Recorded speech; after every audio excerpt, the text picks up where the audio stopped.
Today, I'm going to show you step by step how to rehydrate your dehydrated starter so that you can start making bread like this in only 5 days. Let's get into it. Your starter will come with step-by-step instructions. On day 1, you're going to take your package of dehydrated starter and empty all 15 grams of it into a glass jar. To that, you're going to add 30 grams of warm water.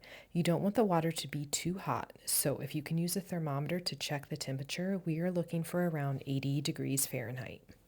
Once you've added the water, you just want to make sure all of the flakes are submerged, so give it a gentle stir. Then you will place the lid on the jar and let it sit for 2 hours. This is on a 24-hour timeline, so just remember that when you start. I prefer starting in the morning. After 2 hours, you're going to add 15 grams of bread flour or unbleached all-purpose flour. Then you want to mix really well. You want to make sure there's no dry bits of flour left anywhere. Now, because I know not everyone has access to a proofing box or a way to keep their starter warm, I decided to do this whole process with the starter sitting out on my counter, which on average is between 64 and 68 degrees. Now we just let her sit for 24 hours. After 24 hours, you'll see a few bubbles, but very little activity. Don't worry, that's totally normal. I've got my warm water ready, and I'm going to take 30 grams of the starter out of the jar and transfer it to a coffee cup. If you've watched any of my videos, then you know a clean jar is a non-negotiable. Then you will add 30 grams of water and stir until the starter is completely dissolved. Then you'll add 30 grams of flour and mix really well, like really well. Like get your back into it, okay? And now we clean the jar. First, use the spatula to empty as much of the starter into the trash as possible. You want to get as little of this down the drain as you can. Then with a paper towel, wipe down the rest of the jar, then wash it with hot soapy water and make sure to dry well. Now mix the starter really well again and transfer it to your clean jar. Put the lid back on, and this time you're going to mark a line where the starter is, because now we are going to start measuring how much it grows. Now we wait another 24 hours. So day 3 is when things really start to come alive. Because my house was cold, I waited longer than 24 hours for her to double. So if that happens to you, it's okay. Just be patient. Now we have lots of bubbles and she is ready to eat.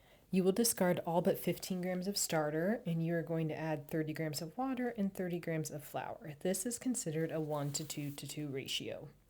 Then back in our clean jar and we wait. Now you can see at about 8 p.m. before I went to bed, she had almost doubled, but I knew I needed to wait until morning to feed her again. On the morning of day 4, she had grown more, but you can see by the line on the jar that it's actually past peak and had fallen just a little bit.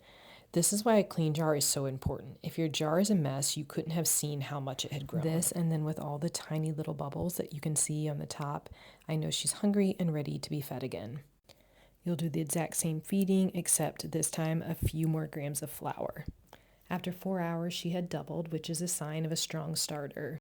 By 3:30, she had tripled, but I could tell that she was still growing, especially by the look of the top where you can see it's still domed and thick. It's not nearly as bubbly, so we put a rubber band on just so that we can measure the progress.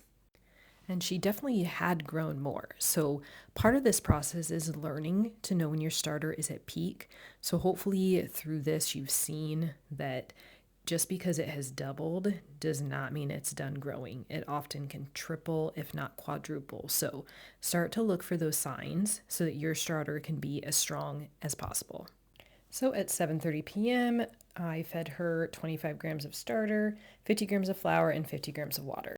So it's the morning of day 5, about 7:30 a.m., and you can see that she has more than tripled, and that means this starter is strong enough to start baking bread with. You can now follow the recipe off my website, which I'll link in the description below. Be sure to watch my beginner sourdough tutorial, which has all the little details I was looking for when I started but couldn't find. Don't forget to like and subscribe. This is just beginning. I can't wait to help you more on your sourdough journey. Thanks for watching, and I'll see you next time.